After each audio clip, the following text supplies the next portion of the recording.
அறத்தின் வழி நின்று வழிபடுத்த இனத்திற்கான ஒரு ஊடகம் வள்ளுவம். சப்ஸ்கிரைப் செய்து உறுதுணையாகுங்கள், பொருளாதாரம் கொடுத்து பெருந்துணையாகுங்கள். வள்ளுவம் நேயர்களுக்கு வணக்கம். அரசியல் பேசு நிகழ்ச்சிக்கு உங்களை வரவேற்பதில் மகிழ்ச்சி. நம்மோடு இணைந்திருக்கிறார் தமிழீழத்தில் இடம்பெற்ற பொங்கு தமிழ் நிகழ்வின் முன்னோடிகளின் ஒருவரும், தமிழ் தேசிய மக்கள் முன்னணியின் செயலாளரும், முன்னாள் பாராளுமன்ற உறுப்பினருமான திரு கஜேந்திரன் அவர்கள். சார் வணக்கம். வணக்கம். வணக்கம் ரவீந்தர். எப்படி இருக்கீங்க சார்? நலமா இருக்கிறோம். நீங்கள் எப்படி இருக்கிறீர்கள்? நல்லா இருக்கேன் சார். நீங்களும் ஒரு முன்னாள் பாராளுமன்ற உறுப்பினர். தற்போதைய பாராளுமன்ற உறுப்பினரில் ஒருவர் திரு அர்ஜுனா அவர்கள் இலங்கையில் ஈழத்தில் மக்களுக்கு அறிந்தவராக இருக்கலாம். ஆனால் தமிழ்நாட்டில் கடந்த 2-3 நாட்களில் ஒரு பரபரப்பான பேசுபொருளான ஒரு நபராக மாறி இருக்காரு. முதல்ல யார் இந்த அர்ஜுனா? அவர் தமிழீழத்திலிருந்து எதற்கு தமிழ்நாட்டுக்கு அரசியல் பேசினார்? அவருடைய செயல்பாடுகள் தமிழீழத்தில் எப்படி இருக்குது? யார் இந்த அர்ஜுனா என்ற ஒரு கேள்வி இருக்குது. எப்படி பார்க்கலாங்க? 2009ஆம் ஆண்டு வரைக்கும், அதற்கு முன்னரான ஒரு 30 ஆண்டுகள் தமிழ் மக்களுடைய உரிமைக்கான போராட்டத்தை தேசிய தலைவர் பிரபாகரன் அவர்கள் வழிநடத்தி கொண்டிருந்தார். அவருடைய முடிவுகள், செயல்பாடுகள் அனைத்தும் தமிழ் மக்களுடைய நலன் சார்ந்ததாக மட்டுமே இருந்தது. தமிழ் மக்களுக்கு ஒரு பாதுகாப்பான ஒரு தேசத்தை உருவாக்கி கொடுப்பதாக, தமிழ் மக்களுக்கு ஒரு நிலையான அரசியல் தீர்வை ஏற்படுத்தி கொடுப்பதாக, தமிழர்களுடைய தேசம், இறைமை, சுயநிர்ணய உரிமை அங்கீகரிக்கப்பட்ட அடிப்படையிலான ஒரு அரசியல் தீர்வை அடைந்து கொள்வதாக அவருடைய செயல்பாடுகள் மிக நேர்மையாக இருந்தது. அதன் காரணமாக தமிழ் மக்களை இலங்கை தீவிலே ஒரு கருவியாக பயன்படுத்த முடியாது என்று கருதிய இந்த சர்வதேச சக்திகள் அந்த விடுதலை போராட்டத்தை அழித்து தலைவர் பிரபாகரனை இந்த படத்திலிருந்து அகற்றுவதற்கு விரும்பினார்கள். அதே நேரத்திலே வடகிழக்கில் சிங்கள தலைவர்களும் தமிழ் மக்களுக்கு நேர்மையாகவும் உண்மையாகவும் இருந்த அந்த தலைவரை, அந்த இயக்கத்தை படத்திலிருந்து அகற்றினால்தான் தங்களுடைய நோக்கங்களை நிறைவேற்றிக் கொள்ள முடியும் என்ற அடிப்படையிலே அவர் அழிக்க விரும்பினார்கள். அப்ப சர்வதேச சக்திகளுடைய நிலங்களும் சிங்கள பௌத்த ஆட்சியாளர்களுடைய நிலங்களும் ஒரு புள்ளியிலே சந்தித்த இடத்திலே ஒருவருக்கொருவர் உதவி செய்து இந்த எங்களுடைய விடுதலை போராட்டத்தை மௌனிக்க செய்துவிட்டு அவர்கள் என்ன செய்கிறார்கள் என்று சொன்னால், 2009 பிற்பாடு தங்களுடைய கருவிகளாக செயல்படக்கூடிய, ஊதுகுழல்களாக செயல்படக்கூடியவர்களை தமிழ் தலைமைகளாக கொண்டு வந்தார்கள். குறிப்பாக தமிழ் தேசிய கூட்டமைப்பு அந்த வகையை அந்த தலைமைத்துவம் என்ற இடத்திற்கு தேசிய தலைவர் பிரபாகரனை அந்த படத்திலிருந்து அகற்றி விட்டு அந்த இடத்திற்கு சம்பந்தன் தலைமையிலான தமிழ் தேசிய கூட்டமைப்பை கொண்டு வந்தார்கள். அவர்களை வைத்துக் கொண்டு ஒரு குறிப்பிட்ட அளவு காலம் தங்களுடைய அரசியல் விஷயங்களை நகர்த்தி கொண்டு செல்லக்கூடியதாக இருந்தது. ஆனாலும் அவர்களுடைய செயல்பாடுகளை மக்கள் படிப்படியாக இனங்கண்டு அவர்களை நிராகரிக்க தொடங்கி இருந்த நிலையிலே அவர்கள் ஊடாக தமிழ் தேசியம் பேசி வாக்குகளை பெற்று தமிழ் மக்களை நம்ப வைத்து தமிழ் மக்களுக்காகவே செயல்படுபவர்கள் கொண்டு காட்டி செயல்பட்டு வந்த அவர்களுடைய அந்த முகத்திரைகள் கிழிந்து மக்கள் அவர்களை இனங்கண்டு நிராகரித்த ஒரு நிலையிலே இப்பொழுது அரசு ஒரு புதிய அணுகுமுறையை கையாள தொடங்கி இருக்கிறது. அதனுடைய ஒரு வடிவம் தான் அர்ஜுனா ராமநாதன் அவர்கள். கடந்த 17 ஆண்டுகளை நீங்கள் பார்த்தீர்களாக இருந்தால், தமிழ் மக்களுடைய நம்பிக்கைகளை தேசிய தலைவர் பிரபாகரனுக்கு பிறகு தேசிய தலைவர் உருவாக்கிய கூட்டமைப்பு என்று சொல்லிக் கொண்டிருந்த தரப்புகளே தமிழ் மக்களுடைய வாக்குகளை பெற்று பதவிக்கு வந்து அவர்கள் ஐக்கிய நாடுகள் சபை மனித உரிமைகள் பேரவைக்கு சென்று அல்லது அந்த மனித உரிமைகள் பேரவையிலே அங்கம் வகிக்கிற நாடுகளை சந்தித்து இனப்படுகொலை நடக்கவில்லை, இனப்படுகொலைக்கு சாட்சியங்கள் இல்லை, இந்த போர்க்கூட்டங்கள் தொடர்பாக இலங்கை அரசாங்கம் எங்களுக்கு நீதி தரும், இந்த அரசாங்கத்தின் மீது எங்களுக்கு நம்பிக்கை இருக்கிறது, சர்வதேச விசாரணை வேண்டாம் என்று இவர்களே கேட்டு சர்வதேச விசாரணையை இல்லாமல் செய்து முடக்கி இந்த இனப்படுகொலையாளிகளை 17 ஆண்டுகளாக பாதுகாத்து வந்திருக்கிறார். ஆனால் அவர்கள் அந்த முயற்சியிலே தோல்வியடைந்து விட்டார்கள். மக்கள் இவர்களை இனங்கண்டு இவர்களை நிராகரிக்க தொடங்கி இருக்கிற அதே நேரத்திலே தொடர்ந்தும் இனப்படுகொலைக்கும் வலிந்து காணாமல் ஆக்கப்பட்டமைக்கும் ஒரு சர்வதேச விசாரணை வேண்டும் என்கின்ற நிலைப்பாட்டிலும், இனப்பிரச்சனைக்கு தீர்வாக ஒட்டியாட்சியை நிராகரித்து தமிழ் தேசம் அங்கீகரிக்கப்பட்ட ஒரு சமஸ்தி தீர்வு வேண்டும் என்ற நிலைப்பாட்டிலும் உறுதியாக இருக்கிற சந்தர்ப்பத்திலே ஒற்றுமையாக இருக்கிற இந்த மக்கள் மத்தியிலே குழப்பங்களை ஏற்படுத்த வேண்டிய ஒரு தேவை ஸ்ரீலங்கா அரசுக்கு எழுந்திருக்கிறது. இந்த சந்தர்ப்பத்திலே தான் இந்த தமிழ் சமூகத்துக்குள் இருந்து கடந்த காலத்திலே பலர் இந்த சமூகத்துக்குள் இருந்து கோடரிக்காம்பாக செயல்பட்டிருக்கிறார்கள். லக்ஷ்மன் கதிர்காமரை எடுத்துக்கொள்ளலாம், அது போன்று பலரை நீங்கள் டக்ளஸ் தேவானந்தாவை எடுத்துக்கொள்ளலாம், கருணா பிள்ளையான் போன்றவர்களை எடுத்துக்கொள்ளலாம். இவர்களுடைய வரிசையிலே சம்பந்தன் சுமந்திரன் போன்றவர்களை எடுத்துக்கொள்ளலாம். இவர்களுடைய வரிசையிலே வந்து இப்பொழுது வந்து அர்ஜுனா ராமநாதன் என்ற ஒரு புதிய ஒரு நபரை வைத்துக் கொண்டு ஒரு பலட்சாத்தமான ஒரு வேலையை செய்து கொண்டிருக்கிறார்கள். அவரை இந்த கடந்த தேர்தலிலே களமிறக்கி அவரை வெல்ல வைத்து அவர் மூலமாக இந்த தமிழ் தேசிய நிலைப்பாட்டோடு இருக்கிற தரப்புகள் மீது சேறு பூசி, வடகிழக்கிலே இருக்கக்கூடிய தமிழ் அதிகாரிகள் மீது சேறு பூசி ஒரு பிளவை ஏற்படுத்தி குழப்பத்தை ஏற்படுத்தி தமிழ் சமூகத்தை வந்து சிங்கள பேரினவாதத்திடம் சரணடைய செய்கின்ற ஒரு வேலை திட்டத்தை வந்து அவர்கள் செய்து கொண்டு வருகின்றார்கள். இந்த நிலையிலே வந்து தமிழ்நாட்டை எடுத்துக்கொண்டால் இப்ப நாங்கள் ஈழத்தமிழர்கள் எங்களுக்கு நடந்த இனப்படுகொலைக்கு ஒரு சர்வதேச விசாரணை வேண்டும் என்று கேட்கிறோம் என்று சொல்லி சொன்னால் அதற்கு தமிழக மக்கள் 7 கோடி தமிழக மக்கள் எங்களுக்காக குரல் கொடுக்க வேண்டும் என்று நாங்கள் விரும்புகிறோம். உலகம் பூரா புலம்பெயர்ந்து வாழ்கிற ஈழத்தமிழர்கள் எங்களுக்காக குரல் கொடுக்க வேண்டும் என்று விரும்புகிறோம். அவ்வாறு விரும்புகிற பொழுது தமிழகத்திலே அவ்வாறான ஒரு கோரிக்கை தொடர்ச்சியாக இருந்து கொண்டே வருகிறது. குறிப்பாக சீமானண்ணன் அவர்கள், நாம் தமிழர் கட்சியினுடைய ஒருங்கிணைப்பாளர் சீமானண்ணன் அவர்கள் தொடர்ச்சியாக எங்களுக்கு நடந்த இந்த இனப்படுகொலையை அம்பலப்படுத்தி இந்த இனப்படுகொலைக்கு ஒரு சர்வதேச நீதி வேண்டும் என்கின்ற விடயத்தை வெளிப்படுத்தி வருகின்ற ஒரு நிலையிலே அண்ணனை வந்து உளவியல் ரீதியாக அவருடைய மனவுறவை சிதைத்து அவருக்கு பின்னால் இருக்கக்கூடிய தமிழக மக்களை சிதறடித்து இந்த இனப்படுகொலை நடந்தது என்கின்ற விடயங்களை பேசு பொருளாக்குகின்ற அந்த முயற்சிக்கு வந்து முற்றுப்புள்ளி வைப்பதற்கு அரசாங்கத்துக்கு ஒரு பெரிய தேவை இருக்கிறது. அந்த நோக்கத்திற்காகத்தான் அர்ஜுனா ராமநாதன் அவர்கள் இலங்கை அரசாங்கத்தினுடைய பின்னணியிலே தான் அவர் தமிழ்நாட்டுக்கு வந்திருந்தார். அந்த காரியத்தை வந்து கனகச்சிதமாக செய்திருக்கிறார் என்பதுதான் எங்களுடைய பார்வையாக இருக்கின்றது. ஓகே சார், இதில் வந்து என்ன சொல்கிறாருன்னா, இனப்படுகொலை வந்து நடந்துருச்சு, அதை பற்றி பேசிக்கிட்டு இருக்க வேண்டிய அவசியம் இல்லை, அதாவது ஒரு புண்ணு வந்து திரும்ப அதை பற்றி பேச வேண்டியது இல்லை அப்படின்னு சொல்லிட்டு சொல்கிறாரு. இனப்படுகொலையை மறக்க விரும்புகிறாங்க அப்படின்னு சொல்லிட்டு சொல்கிறாரு. எப்படி பார்க்கலாம் இதை? அது முற்றிலும் தவறான கருத்து. அதவர் இலங்கை அரசுக்கு தேவைப்படுகிற ஒரு விஷயத்தை அவர் பேசுகிறார். எங்களை பொறுத்தவரையிலே வந்து 75 வருடங்களாக எங்கள் மீது இனப்படுகொலை நடைபெற்று வந்திருக்கிறது. அந்த இனப்படுகொலையை நாங்கள் மீண்டும் மீண்டும் பேசி எங்களுக்கு நடந்த இனப்படுகொலைக்கு ஒரு சர்வதேச குற்றவியல் விசாரணை வேண்டும் என்பதை நாங்கள் உறுதியாக வலியுறுத்தி ஒரு சர்வதேச விசாரணை ஒரு நடைபெற்று அந்த சர்வதேச விசாரணை ஊடாக வந்து ராஜபக்சேக்களும் அதற்கு முன்னிருந்த அரச தலைவர்களும் இராணுவ தளபதிகளும் இராணுவத்தினரும் சர்வதேச குற்றவியல் நீதிமன்றத்திலே நிறுத்தப்பட்டு தண்டிக்கப்பட்டால் மட்டும்தான் மீண்டும் ஒரு தடவை தமிழர்கள் மீது அத்தகைய படுகொலைகள் நடைபெறாது. இவரை பொறுத்தவரையிலே வந்து இவர் அரசினுடைய முகவராக இருக்கின்ற காரணத்தினாலே இந்த இனப்படுகொலை மீள பேசப்பட்டால் வந்து அதுக்கான விசாரணைகள் நடைபெறுவதற்கான வாய்ப்புகள் அதிகரித்து வருகிறது. அப்ப அதை எப்படியாவது குழப்ப வேண்டும். அந்த விடயத்திலே இங்கே இராணுவ அச்சுறுத்தல்கள் காரணமாக போலீசாருடைய கெடுபிடிகள் காரணமாக இங்கிருக்கிற மக்கள் அந்த விடயங்களிலே அதிக அளவுக்கு வந்து அந்த கோரிக்கைகளை வலியுறுத்த முடியவில்லை. அரசியல் கட்சியினராகிய நாங்கள் தான் இந்த விடயங்களை பேச வேண்டி இருக்கிறதே தவிர சாதாரண பொதுமக்கள் அதற்காக திரண்டு அதிக அளவில் பேச முடியாத நிலைமை இருக்கிறது. இவ்வாறான ஒரு நிலையிலே வந்து இந்த புலம்பெயர் தேசங்களிலும் தமிழ்நாட்டிலும் இருந்து இந்த இனப்படுகொலை நடந்திருக்கிறது, இந்த இனப்படுகொலைக்கு விசாரணை வேண்டும் என்று எழுகின்ற குரல்களை நசுக்கிவிட்டால் இந்த கோரிக்கை போர்க்குற்றங்களும் இல்லை, இனப்படுகொலைகளும் நடைபெறவில்லை என்று சொல்லி வந்து இவர்களை காப்பாற்றி விடலாம். அப்ப ராஜபக்சேக்களால் தான் இவர் இந்தியா தமிழகத்துக்கு இப்பொழுது அனுப்பப்பட்டிருக்கிறார். வந்து இந்த இனப்படுகொலை நடந்தது என்கின்ற கோரிக்கைகளை வலியுறுத்துகின்ற தரப்புகளை மௌனமாக்க வேண்டும் என்பதற்காக மக்களுக்கு அவர்கள் மீது நம்பிக்கை இனத்தை ஏற்படுத்தி அவர்களை மக்களிடம் இருந்து பிரித்து தனிமைப்படுத்தி இந்த கோரிக்கைகளை பலவீனப்படுத்தி விட வேண்டும் என்பதற்காக. ஆனால் ஈழத்தமிழர்களாகிய நாங்கள் அண்மையில் கூட நாங்கள் தமிழ்நாடு முதலமைச்சர் அவர்களுக்கு ஒரு கடிதம் ஒன்று எழுதி இருக்கின்றோம். எங்களுக்கு நடந்தது இந்த இனப்படுகொலைக்கு வந்து ஒரு சர்வதேச விசாரணை ஒன்றை ஏற்படுத்துவதற்கு வந்து நீங்கள் பொறுப்பு முன்னின்று செயல்பட வேண்டும் என்று நாங்கள் கேட்டிருக்கிறோம்.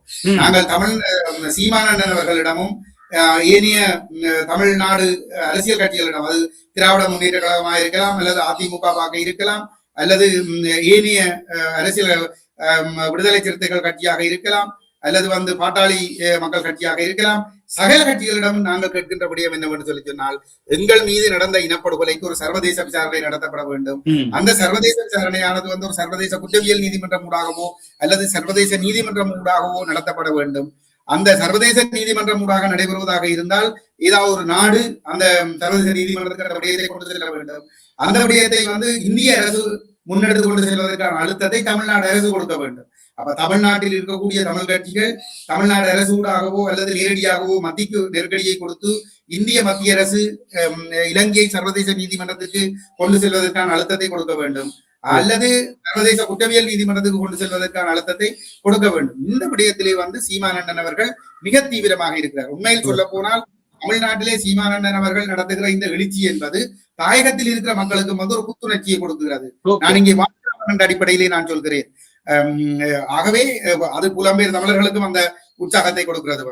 நாங்கள் கூட்டாக 7 கோடி தமிழர்களும் உலகம் பூரா புலம்பெயர்ந்து வாழ்கிற தமிழர்களும் இந்த நிலைப்பாட்டிலே ஒன்றாக நின்று வலியுறுத்தினால் மட்டும்தான் இந்த சர்வதேச விசாரணையை நடத்த முடியும். ஆனால் இவ்வாறு வலியுறுத்துவதை தடுக்காவிட்டால் ராஜபக்சர்களையோ இந்த ராணுவ தளபதிகளையோ பாதுகாக்க முடியாது என்பது அர்ச்சுனாவினுடைய கவலையாக இருக்கிறது. ஆகவே இந்த போர்க்குற்ற இனவழிப்பு விசாரணையை எப்படியாவது அந்த கோரிக்கையை நிறுத்தி ராஜபக்சர்களை பாதுகாக்க வேண்டும் என்கிற ஒற்றை காரணத்துக்காகத்தான் அர்ச்சுனா ராமநாதன் தமிழ்நாட்டிற்கு வந்திருக்கிறார் என்பதை எங்களுடைய தமிழக உறவுகள் புரிந்து கொள்ள வேண்டும். ஓகே சார், இதில் என்னன்னா சீமானவர்கள் இந்த இனப்படுகொலையை வச்சு சுயநலத்திற்காக பயன்படுத்திக்கிறார், எங்களோட வழிகளை வியாபாரமாக்குகிறார் அப்படின்னு சொல்லிட்டு ஒரு கருத்தை தமிழ்நாட்டில் பேசியிருந்தாரு. அந்த கருத்தை எப்படி எடுத்துக்கலாம்? அதை நான் முற்றிலும் நிராகரிக்கிறேன். இவர் ஒரு அரச முகவராக சிங்கள பௌத்த பேரினவாதத்தினுடைய ஒரு முகவராக வந்திருக்கிற காரணத்தினாலே இந்த மக்களுடைய உரிமைக்காகவும் இந்த மக்கள் மீது நடந்த இனப்படுகொலைக்கு ஒரு சர்வதேச நீதிக்காகவும் நேர்மையாக போராடுகின்ற ஒரு மனிதன் மீது சேறு பூசி அவருடைய குரல் வலையை ஒடுக்குவதற்கு அவர் முயற்சிக்கின்றார். திட்டமிட்டு அரசுதான் இந்த இவ்வாறான வார்த்தை குற்றச்சாட்டுகளை முன்வைப்பதற்கு அவரை தயார்படுத்தி விட்டிருக்கிறது என்பதுதான் என்னுடைய கருத்து. இந்த மண்ணிலே எங்களுடைய மக்கள் சுதந்திரமாக பேச முடியாத நிலைமை இருக்கிறது. அந்த நேரத்திலே ஈழத்தமிழர்கள் தான் கேட்கிறோம். இந்திய தமிழ்நாட்டில் இருக்கக்கூடிய அரசியல் தலைவர்கள் தான், தமிழ்நாடு அரசாக இருக்கலாம், அல்லது அந்த தமிழ்நாடு அரசிலே இருக்கக்கூடிய பங்காளி அரசு கட்சிகளாக இருக்கலாம், அல்லது தமிழ்நாட்டில் இருந்து அரசியல் செய்கின்ற கட்சி தலைவர்களாக இருக்கலாம். இந்த கட்சி தலைவர்களிடம் ஈழத்தமிழர்கள் தான் கோரிக்கை விடுக்கிறோம், தயவு செய்து இந்த விடயங்களுக்காக குரல் கொடுங்கள் என்று சொல்லி. இந்த அர்ச்சுனா என்கின்ற இந்த அரசாங்கத்தினுடைய முகவருக்கு தெரியாது 70களில் இருந்து இங்கே சிங்கள காடையர்களினால் தமிழ் பெண்கள் பாலியல் வல்லுறவுக்குள்ளாக்கப்பட்ட பொழுது, தமிழர்கள் படுகொலை செய்யப்பட்ட பொழுது இவர்கள் தப்பி ஓடி வந்த இடம் தமிழகம். அந்த இடத்திலே இந்த தமிழக மக்களும் தமிழக தலைவர்களும் தான் எங்களுடைய மக்களுக்கு ஆதரவு கொடுத்திருந்தார்கள். 2009ஆம் ஆண்டு போர் முடிகின்ற பொழுது இலங்கையில் இருந்து சிங்கள பேரினவாத படைகளிடம் இருந்து அந்த கொலைகளில் இருந்தும் சித்திரவதைகளில் இருந்தும் தப்பித்து பல்லாயிரக்கணக்கான போராளிகளும் பொதுமக்களும் தமிழ்நாட்டிற்கு வந்த பொழுது அவர்களுக்கு அடைக்கலம் கொடுத்தவர்களிலே சீமானண்ணைக்கும் ஒரு பெரிய பங்கு இருக்கிறது. ஏனைய தலைவர்களும் கட்சிகளும் மக்களும் அதனை செய்திருந்தாலும் ஈழ அரசியல பேசுறாரு. ஆனா அந்த ஈழ மக்களுக்காக இது வரைக்கும் எதுவுமே பண்ணதில்லை, வெறும் அரசியலை மட்டுமே பேசி ஆதாயத்துக்காக பேசுறாரு.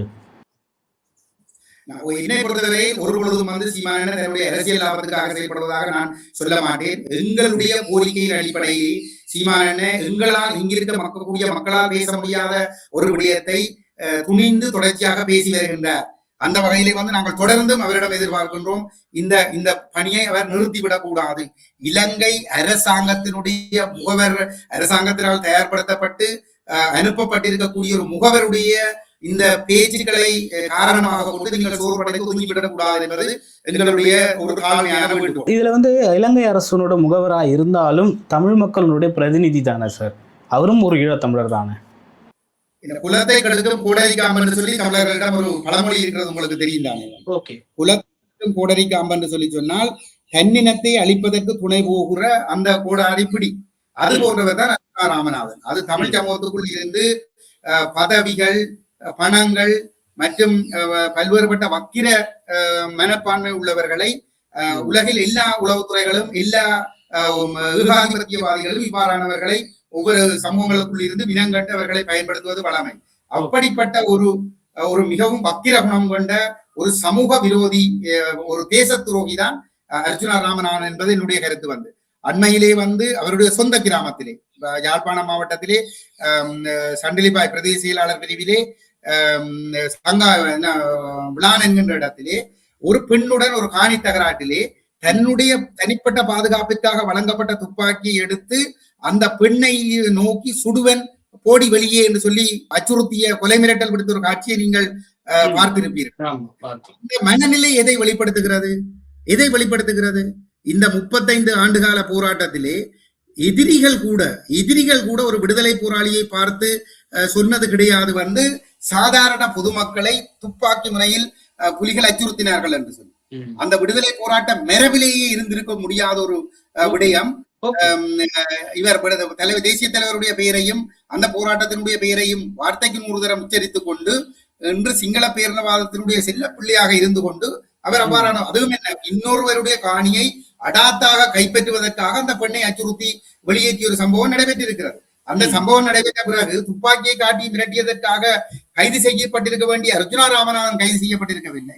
ஆனால் பாதிக்கப்பட்ட பெண் அந்த பெண்ணை இவர் தாக்கி இருக்கிறார். இவர் தாக்கிய காரணத்தினால் தான் அந்த பெண் கேட்கிறார், நீ எப்படி என் மீது கை வைப்பாய் என்று கேட்டு அவரை திருப்பி தாக்க முற்படுகிறார்.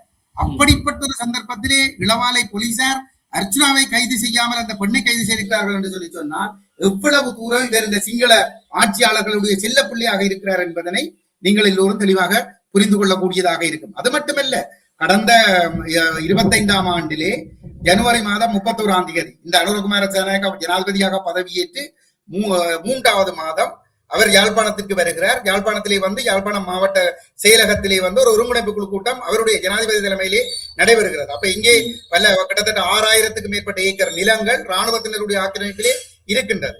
அந்த நிலங்கள் விடுவிக்கப்பட வேண்டும் என்ற கோரிக்கை மக்களால் தொடர்ச்சியாக முன்வைக்கப்பட்டு வருகின்ற நிலையிலே முக்கியமாக காங்கேசன்துறை துறைமுகத்திற்கு அண்மித்த பகுதியிலே தையிட்டி என்கின்ற ஒரு கிராமம் இருக்கிறது. அந்த கிராமத்திலே கிட்டத்தட்ட 150 பரப்பு காணிகள் ஸ்ரீலங்கா ராணுவத்தினரால் சட்டவிரோதமாக கையகப்படுத்தப்பட்டு அங்கே ஒரு சட்டவிரோதமான விகாரை ஒன்று கட்டப்பட்டிருக்கிறது.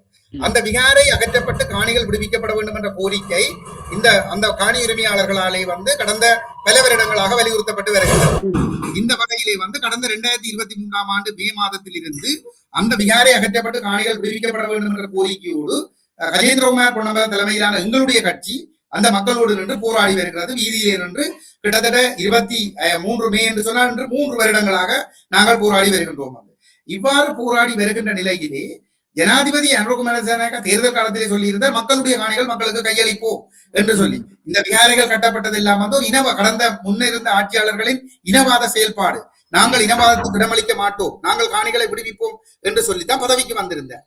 அப்படிப்பட்ட ஒரு சந்தர்ப்பத்திலே 25ஆம் ஆண்டு ஜனவரி 31ஆம் தேதி யாழ்ப்பாணம் மாவட்ட செயலகத்திலே ஒரு கூட்டம் நடைபெறுகிறது. அந்த இடத்திலே கஜேந்திரகுமார் பொன்னம்பலம் எங்கட கட்சி தலைவர் பாராளுமன்ற உறுப்பினர் கஜேந்திரகுமார் பொன்னம்பலம் ஜனாதிபதியிடம் கேட்கின்றார், ஜனாதிபதி அவர்களே, தையிட்டியிலே மக்களுடைய காணிகள் சட்டவிரோதமாக ஆக்கிரமிக்கப்பட்டு சட்டவிரோதமாக ஒரு விகாரை அமைக்கப்பட்டிருக்கிறது, அதை அகற்றப்பட்டு காணிகள் மக்களிடம் கையளிக்கப்பட வேண்டும் என்று. அந்த சந்தர்ப்பத்திலே அந்த அனுரகுமார் அவனுடைய கட்சியை யாழ்ப்பாணம் மாவட்டத்தில் இருந்து 7 பாராளுமன்ற உறுப்பினர்கள், அதிலே அந்த அனுரகுமார் அவனுடைய கட்சியை சேர்ந்தவர்கள் 4 பேர், ஏனையவர்கள் 3 பேரிலே கஜேந்திரகுமார் பொன்னம்பலம் மற்ற தமிழக கட்சியினுடைய ஒரு பாராளுமன்ற உறுப்பினர் அர்ஜுனா ராமநாதன். இந்த இடத்திலே அங்க ஜனாதிபதியினுடைய கட்சியை சேர்ந்த 4 பாராளுமன்ற உறுப்பினர்களும் கூட மௌனமாக இருக்கிறார்கள். தமிழக கட்சியை சேர்ந்தவரும் மௌனமாக இருக்கிறார். கஜேந்திரகுமார் பொன்னம்பலம் இந்த கேள்வியை கேட்ட பொழுது இந்த அர்ஜுனா ராமநாதன் பொங்கி எழுந்து அவர் சொல்கிறார் ஜனாதிபதிக்கு, ஐயா, இந்த விகாரை இங்கே இருக்கட்டும், இந்த விகாரை அகற்றப்பட வேண்டும் என்று தமிழ் மக்கள் சொல்லவில்லை, அகற்ற சொல்லி கேட்பது முட்டாள்தனம், நீங்கள் அந்த மக்களுக்கு காணி கொடுக்க தேவையில்லை, அது நீங்கள் வேறு இடத்தில் வேண்டுமானால் காணி இருந்தால் கொடுங்கள் என்று சொல்கிறார் என்று சொன்னால் இவர் தமிழ் மக்களுடைய பிரதிநிதியா? இவர் அந்த காணிகள் ஆக்கிரமிக்கப்பட்டது இராணுவத்தினரா? அங்கே அந்த கட்டுமானம் அனுமதி இல்லாமல் அந்த இலங்கை சட்டப்படியே எடுக்க வேண்டிய அனுமதிகள் எதுவும் எடுக்கப்படாமல் கட்டப்பட்ட ஒரு சட்டவிரோத கட்டுமானம், இராணுவத்தினரால் காணிகள் கையகப்படுத்தப்பட்டு இராணுவத்தினரால் சட்டவிரோதமாக கட்டப்பட்ட ஒரு விகாரை. அந்த விகாரை அகற்றப்படக்கூடாது என்று சொல்லி இவர் சொல்லுகிறார் என்று சொன்னால் இவர் இராணுவத்திற்காக செயல்படுகின்ற ஒருவர். அதை விளங்கிக் கொள்ளுவோம். அப்ப இராணுவம் யார்? தமிழ் மக்களை கற்பழித்த இராணுவம், தமிழ் மக்கள் மீது இன அழிப்பு செய்த இராணுவம், தமிழ் மக்களுடைய சொத்துக்களை கொள்ளையடித்த இராணுவம். இந்த இராணுவத்துக்கு கட்டப்பட்ட விகாரை அகற்றப்படக்கூடாது என்று அவர் சொல்கிறார் என்று சொன்னால் இவர் தமிழ் மக்களுடைய பிரதிநிதியாக கருதுவது மிகவும் தவறான ஒரு விடயம், மிக ஆபத்தான ஒரு விடயம். ஓகே ஐயா, கடைசியா ஒரு கேள்வி. அர்ஜுனா அவர்களுக்கு என்ன நோக்கம் இருக்கிறது தமிழ்நாட்டு அரசியலை தலையிடணும்னு, இல்ல சீமானை பத்தி பேசணுன்றதுக்கான என்ன நோக்கம்? அந்த நோக்கம் என்பது தமிழ் மக்களை ஒரு தோல்வி மனப்பான்மைக்குள் தள்ள வேண்டும். தமிழ் மக்களுக்கு ஒரு எதிர்காலம் இருக்கிறது என்ற நம்பிக்கை முற்றாக தகர்க்கப்பட வேண்டும். குறிப்பாக இனப்பிரச்சனை தீர்வுக்காக குரல் கொடுப்பவர்கள் அவருடைய குரல்களை நசுக்கப்பட வேண்டும். இன அழிப்புக்கு நீதி வேண்டும் என்று கேட்பவர்களுடைய குரல்களை நசுக்கப்பட வேண்டும். தாயகத்தை இலங்கை தீவு எடுத்துக்கொண்டீர்களாக இருந்தால் சாதாரண மக்கள் இந்த விடயங்களுக்காக குரல் கொடுக்க முடியாத அளவுக்கு ஒரு அச்ச நிலைமை இருக்கிறது. இங்கே கஜேந்திரகுமார் பொன்னம்பலம் மாத்திரம்தான் இந்த விடயத்திற்காக பேசிக் கொண்டிருக்கிறார். நாங்களும் தேர்தலிலே இந்த அர்ச்சுனா போன்றவர்கள் அரசினால் களமிறக்கப்பட்டு பொய்யான பரப்புரைகள் அரசினாலேயே மேற்கொள்ளப்பட்டு திரைமறைவில் இருந்து நாங்கள் பாரிய பின்னடைவை தேர்தலிலே சந்தித்திருக்கிறோம். இவ்வாறான ஒரு நிலையிலே வந்து தமிழ்நாட்டிலிருந்து சீமானண்ணன் அவர்களும் ஏனைய கட்சிகளை சார்ந்தவர்களும் ஈழத்தமிழர்களுக்காக பேசுவது என்பது ஈழத்தமிழர்களுக்கு ஒரு பெரிய நம்பிக்கையை கொடுக்கிறது. புலம்பெயர்ந்து வாழ்கிற ஈழத்தமிழர்களுக்கு ஒரு நம்பிக்கையை கொடுக்கிறது. அந்த நம்பிக்கை தகர்க்கப்பட வேண்டும். உங்களுக்கு உலகத்தில் யாரும் இல்லை, நீங்கள் சிங்களவனுடைய காலிலே அடிபணிந்து அடிமைகளாகத்தான் வாழ வேண்டும் என்ற நிலை ஏற்படுத்தப்பட வேண்டுமாக இருந்தால் ஈழத்தமிழர்களுக்காக ஈழத்துக்கு வெளியில் இருந்து யாரும் குரல் கொடுக்கிற நிலைமை உருவாக கூடாது. குறிப்பாக எங்களுடைய ரத்தங்களாக இருக்கக்கூடிய 7 கோடி தமிழர்கள் மத்தியில் இருந்து ஈழத்தமிழர்களுக்கு ஆதரவாக ஒரு குரல் கூட எழக்கூடாது என்பதுதான் இந்த அரசினுடைய தேவை. அந்த அரசு தன்னுடைய நோக்கங்களை நிறைவேற்றிக் கொள்வதற்காக ஒரு கோடலி காம்பை இனங்கள் அறிவிக்கிறார்கள். விரலை வைத்து கண்ணை தோன்றுவது போன்று அர்ச்சுனா ராமநாதனை பயன்படுத்துகின்றார்கள். இதை தமிழகத்து மக்கள் தெளிவாக புரிந்து கொள்ள வேண்டும். இவர் ஒரு அடிப்படை ஒழுக்கமற்ற ஒருவர். அவர் பேசுகின்ற வார்த்தைகள் மிகவும் ஆபாசமாக பேசுவார், வக்கிரமாக பேசுவார்.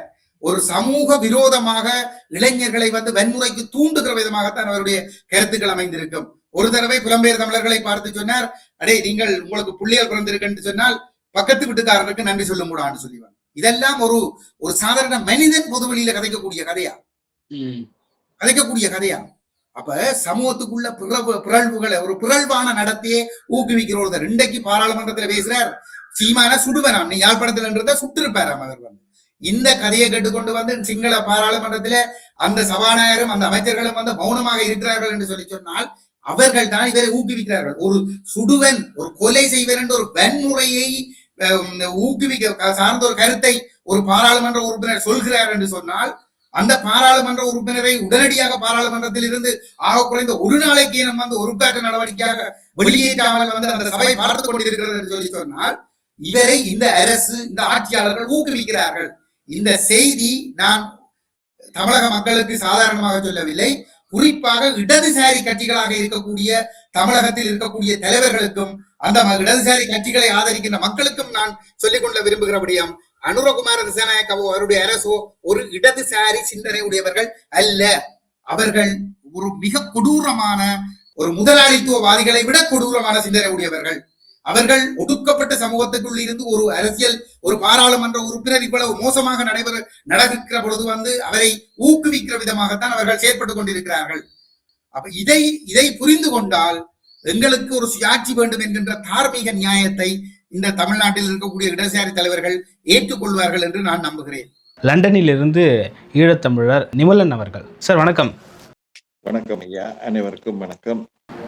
சார், மே 18 இன்னைக்கு ஒரு தமிழர்களுக்கான ஒரு கருப்பு நாளாக இருக்குது. இந்த நாளை கொண்டாடக்கூடாது, கொண்டாடப்பட வேண்டிய நாள் இது இல்லை. நாங்கள் வந்து இந்த இந்த இந்த புண்ணை ஆற்ற நினைக்கிறோம். ஆனால் இந்த புண்ணை வந்து சொரிஞ்சு இது மூலயமா பணம் சம்பாதிக்க பார்க்குறாங்க அப்படின்னு சொல்லிட்டு இலங்கையினோட எம்பி அவர் பேசியிருக்காரு. எப்படி பார்க்கலாம், அருணாச்சலம் அப்படின்றவர் பேசியிருக்காரு. அவர் அரசியல்வாதி என்றதை முழுமையாக உணர்த்தி இருக்கிறார். அவர் அப்படியே மாறி இருக்கிறார். ஒரு மருத்துவராக இருந்தவர் புண்ணை மாற்ற வேண்டும், ஆற்ற வேண்டும் என்றெல்லாம் பேசுகிறவர், புண்ணே இல்லாமல் ஒரு நிரந்தர தீர்வை கொண்டு வரணும் என்றதுக்கு ஒரு அரசியல்வாதியாக என்ன மாதிரியான முயற்சியை எடுத்திருக்கிறார். தமிழ்நாட்டுக்கு ஒரு பாராளுமன்ற உறுப்பினர் என்ற முறையில வந்து ஆளுங்கட்சியா இருக்கக்கூடியவர்களை சந்திக்கும் அவர் இந்த நிரந்தர தீர்வுக்காக எண்ணத்தை பற்றி அவர் பேசியிருக்கிறார். இத வந்து கொண்டாடுறோமா இல்லாட்டி நினைவு கூர்றோமா என்ற வித்தியாசம் கூட வித்தியாசப்படுத்தி அதை ஆட்சியாளர்களுக்கு சொல்ல முடியாதவராக இருப்பவர் எந்த வகையில் இந்த வலி சுமந்த நாட்களில் இந்த மாவீரர்களையும் இந்த அநியாயமாக கொல்லப்பட்ட பொதுமக்களையும் நினைவு கூறுவதும் பட்டி தொட்டு எல்லாம் கொண்டு போய் சேர்ப்பவர்கள் யார் என்பதை உணராமல் தன்னுடைய இனத்தை சரியாக அடையாளம் கண்டு அது நிரந்தர தீர்வை நோக்கி பயணிக்கிறதை விட்டுவிட்டு எடுத்து சொல்வதை மறக்கோணும் என்று கூறுபவர்களை எப்படி சொல்வது? இன்றைக்கு தமிழ்நாடு மட்டுமல்ல, உலகத்திலேயே தமிழருடைய அடையாளத்தை மறைய விடாமல் தங்களுக்கான வரலாற்றுகளை நடந்ததை நடந்தவாறு உலகத்துக்கு சொல்லிக் கொண்டிருப்பவரில் முதன்மை இடம் பெற்றிருப்பவர் செந்தமிழன் சீமான் அவர்கள். அவர் ஒரு அரசியல்வாதியாக, அரசியல் கட்சியாக பதிவு செய்யப்பட்டிருக்கிற நாம் தமிழர் கட்சி ஒரு முழுமையான ஒரு போராளியாக, ஒரு போராட்ட களத்தில், அரசியல் களத்தில், தமிழீழத்தை நோக்கிய பயணத்தில் அதனுடைய வலுவான சக்திகளையும், படைப்புகளையும், படைகளையும், தளபதிகளையும், அந்த இனப்படுகொலை செய்யப்பட்ட அந்த மக்கள், அவர்கள் வேறு ஒரு காரணத்துக்காகவும் இனப்படுகொலை செய்யப்படவில்லை. தமிழர் என்ற ஒத்த காரணத்துக்காக அழிக்கப்பட்டிருக்கிறார்கள். இந்த அடையாளங்களை எல்லாம் மறைச்சு விடணும் என்று சொல்பவர்களை எப்படி சொல்வது? இதை தொடர்ச்சியாக நினைவுபடுத்தி எங்களுக்கான நிரந்தர தீர்வை நோக்கி பயணிக்க வேண்டும், நிரந்தர தீர்வு வரணும் என்று இன்று வரைக்கும், என்றும் அந்த இலக்கை அடையும் வரைக்கும் தொடர்ச்சியாக தன்னுடைய நலனை பார்க்காமல், தன்னுடைய ஆபத்துகளை யோசிக்காமல் இந்த மக்களுக்கு தொடர்ச்சியாக குரல் கொடுத்து கொண்டும் போராடி கொண்டும் மாவீரர் நாள், முள்ளிவாய்க்கால் நாள், இந்த இரு தினங்களும் ஒரு அரசியல் களத்தில் ஒரு பொது விடுமுறை பெற்று அதற்கான நாட்களாக அறிவிப்பு செய்வோம் என்று சொல்லி அந்த அரசியல் களத்தை நகர்த்தி கொண்டிருப்பவரை மதிக்காட்டிலும் குறைத்து சொல்லாமல் இருப்பது இப்படி போட்டவர்களுக்கு நல்லது என்பது என்னுடைய கருத்து. இவர்கள் இலங்கை இராணுவத்தாலும் இலங்கை அரசாங்கத்தாலும் வேறு பல சக்திகளாலும் சொல்லப்படுபவரை சொல்வதை அப்படியே ஒப்பிக்கிறார்களாதான் நான் பார்க்கிறேன். இவர்கள் சுய சிந்தனையோட தமிழர்களுக்கான விடுதலையை நோக்கி பயணிப்பவர்களாக இருந்தால், தமிழருடைய விடுதலை என்றால் அதை பற்றி கதைத்திருக்கலாம். அதை பற்றியே இந்த நினைவு நாட்களில் கதைக்காமல் தீர்வை பற்றி எதுவும் சொல்லாமல், இந்த நினைவு நாட்களை பற்றி எந்த ஒரு கருத்துகளும் சொல்லாமல், அதை பற்றி பேசுபவர்களை கிண்டல் செய்வதும், நக்கல் செய்வதும், நையாண்டி செய்வதும், ஒரு கோமாளி கூத்தாக மாற்றுவதும், இப்படியான மடைமாற்றங்கள் செய்பவர்களை வன்மையாக கண்டிப்பது மட்டுமில்லை, வரலாறு இவர்களை தண்டிக்கும். இன்று திரு எம்பி அர்ஜுனா அவர்கள் என்ன சொல்றாருன்னு பார்த்தீங்கன்னா, அதை பேசி இது வரைக்கும் பணம் மட்டுமே சம்பாரிச்சிருக்காங்களே தவிர அந்த மக்களுக்கு எந்த விதமான நலன்களும் செஞ்சதில்லை. மக்களுக்காக யார் பணம் சம்பாதிக்கிறார்கள் என்று மக்களே உணர்வார்கள். என்று இவர் என்ன மாதிரியான வேலைகளை செய்கிறார் என்பதை நாங்கள் அதை விமர்சிக்க வேண்டிய தேவை எங்களுக்கு இல்லை. இவருக்கு தான் ஃபேமஸ் ஆகணும் என்றதுக்காக, பேசுபொருள் ஆகணும் என்றதுக்காக வாய்க்கு நாக்குல நரம்பில்லாமல் எதையும் பேசி போட்டு போகலாம். ஆனால் இன்று பெரிய ஒரு அரசியல் கூட்டங்களையும் மாநாடுகளையும் நடத்துவது என்பது சாதாரண விடயங்கள் அல்ல. ஆனால் இருந்த பொழுதும் தேர்தல் களத்தில் திருச்சி மாநாட்டை பார்த்தீர்கள் என்றால் எப்படி நடந்தது? மாவீரர் நாளுக்கான பொதுக்கூட்டம் எப்படி நடந்தது? ஏன் மே 18 இந்த முள்ளிவாய்க்கால் நினைவு நாள் எப்படி நடக்கிறது? இதுகளெல்லாம் பார்த்தால் எப்படியான விடயங்களுக்கு என்ன மாதிரியான செலவுகள் போய்கொண்டிருக்கின்றதை நாங்கள் உணர்வோம். மற்றவர்கள் மாதிரி கூத்தாடிகளாக நாங்கள் தெரியவில்லை. ஒரு கட்டுப்பாடோட செயல்பாடுகள், அதுக்கான செயல்பாடுகளையும் செலவுகளையும் மக்களே ஏற்று நடத்துகிறார்கள். அதுல எந்த ஒரு ஐயமும் இல்லை. அதுல எந்த விதத்துல நாங்கள் தலைகுடியவும் தேவையில்லை. அது மக்களுடைய பங்களிப்பாகத்தான் பார்க்க வேண்டும். இவர்கள் அதையும் மடைமாற்றி ஒரு ஏளனப்படுத்தி, இவர்கள் கோயில்கள்ல போய் உண்டியல்ல கியூல நின்று மக்கள் போடுகிறார்கள் என்றால் அதையும் கேவலப்படுத்துகிறார்களா? ஒரு நம்பிக்கையின் அடிப்படையில் மக்கள் செலுத்தும் காணிக்கைகளை இவர் எப்பாவது கொச்சைப்படுத்தி பேசுவாரா?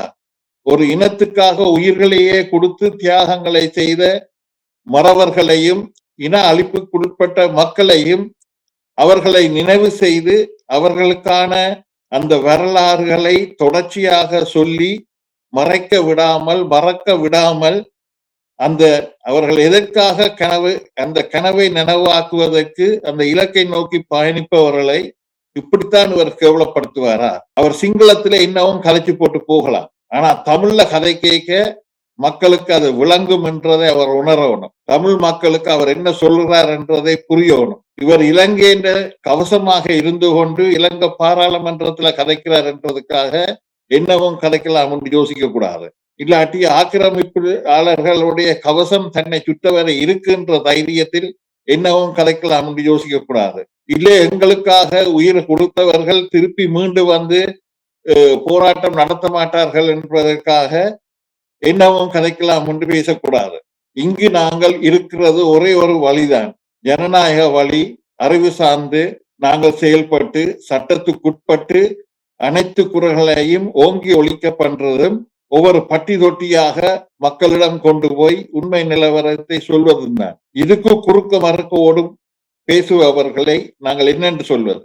ஓகேங்க. ஒரு கேள்வி என்னன்னா, அவர் சொல்றாரு எங்களுடைய வழிகளை வைத்து வியாபாரம் பார்த்தவர்கள். அதெல்லாம் எப்படி புரிஞ்சுக்கலாம்? தமிழ்நாட்டில் நாம் தமிழர்ன்ற ஒரு இயக்கம் இங்கே வந்து ஈழத்தை பேசிகிட்டு இருக்காங்க. அந்த நேரத்தில் இத்தகைய வார்த்தைகள் பேசுகிறத எப்படி புரிஞ்சுக்கலாம்? அதுவும் தேர்தலுக்கு பிறகு முதல் நாளாக சீமான் அவர்கள் மே 18 மாநாட்டில் பேச போகிறாரு. இந்த நேரத்தில் அந்த பேச்சுக்களுக்கு முன்னாடியே அவர் மேலே பல அவதூறுகளை தமிழ்நாட்டில் வந்து இலங்கையினுடைய எம்பி அர்ஜுனா அவர்கள் பரப்பியிருக்காரு. எப்படி எடுத்துக்கலாம்? சேரறிபவர்கள் எதற்காக சேரறிவார்கள் என்பது நன்கு அறிந்து செய்கிறார்கள்.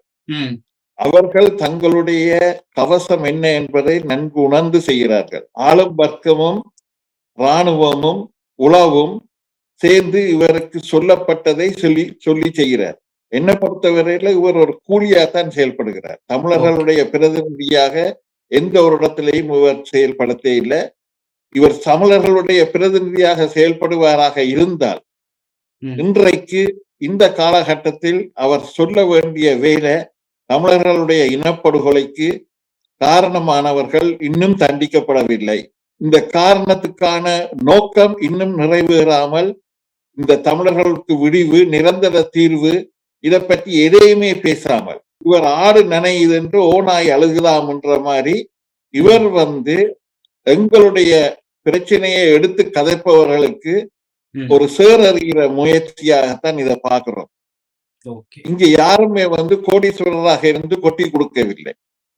உழைத்து வேர்வை சிந்து நேரத்தை செலவழித்து காசை செலவழித்து செயல்படுபவர்கள் இந்த மாநாடை நடத்துறது, பொதுக்கூட்டத்தை நடத்துறது ஒன்றும் இங்க கூத்தாட வரவில்லை. அங்கு வந்து மாவீரர்களையும் மறவர்களையும் இந்த நடந்த சம்பவங்களையும் வரலாற்றுகளையும் கண்முன் கொண்டு வந்து நிறுத்துற வேலையைத்தான் இந்த செலவுகள் எல்லாம் செய்வது. அந்த செலவுகளை கொச்சப்படுத்தி இவர்கள் வியாபாரம் பண்றார்கள் என்று சொல்லுவார்கள். ஆனால் இவர்களுக்கான அந்த தகுதி இவர்கள் இழந்து விடுகிறார்கள். எப்படி பல ஊடகங்கள் வந்து கொச்சத்தனமா வெக்கமே இல்லாமல் தங்களுடைய பொறுப்பு உணராமல் பொய்யை முழுமையாக கட்டமைத்து விடுகிறதோ, அதே மாதிரி இன்றைய உலக ஒழுங்கு எப்படி உலக போர்கள் வந்து ஒவ்வொரு சேனல் மூலமாகவும் அந்த பொய்யும் பிரட்டும் நாங்கள் உணர்கிறோம். அதே பாணியில் அதே வழியில் இந்த கலியுக முத்தின காலகட்டத்தில் இப்படிப்பட்ட ஒரு நபர் வரலாற்றில் தொடர்ச்சியாக துரோகிகளும் இப்படி ஏளனப்படுத்துறதும் கோமாளித்தனமா பேசுறதும், இந்த தைரியம் எல்லாம் தமிழர்களுக்கு சொல்வதற்கு, தமிழ்ல பேசுறதற்கு இவர்களுக்கு எங்க தைரியம் வந்தது? இவர்களுக்கான கட்டாயமான அந்த வரலாறு என்பது அவர்களுக்கு ஒரு கட்டம் திணியும், அவரை நோக்கி பாயும். கடைசியா எனக்கு ஒரே ஒரு கேள்வி என்னன்னா, அவர் வந்து ஒரு மாதத்துக்கு முன்னாடி ராஜபக்சேவும் நமல் ராஜபக்சேவும் என்னுடைய தாய் தந்தை போல் என்று சொன்னாருன்னு ஒரு செய்திகள் சொல்லப்படுது. அது எந்த அளவுக்கு உண்மை? அதை நீங்க எப்படி பாக்குறீங்க? இன்றைக்கு நமல் ராஜபக்ச மகன் வந்து முதலாவது நபராக முதலமைச்சருக்கு வாழ்த்து தெரிவிக்கிறார். என்னுடைய நண்பர் என்று உரிமை கோருகிறார். ஆமா. அப்ப இவர் தாய் தகப்பன் என்று இவர் உரிமை கோரும் பொருட்டு ராஜபக்ஷாக்கள் இவர் என்னுடைய மகன் என்று எங்கேயாவது உரிமை கோருகிறாரா? சோ இந்த இடத்துல பார்க்கணும் எப்படி ஒரு முக்கோண ஒற்றுமை பிறக்கிறது. அவர்களுக்கு என்ன கூறுவோம், எதுக்கு கூறுவோம் என்பதெல்லாம் முக்கியம் இல்லை.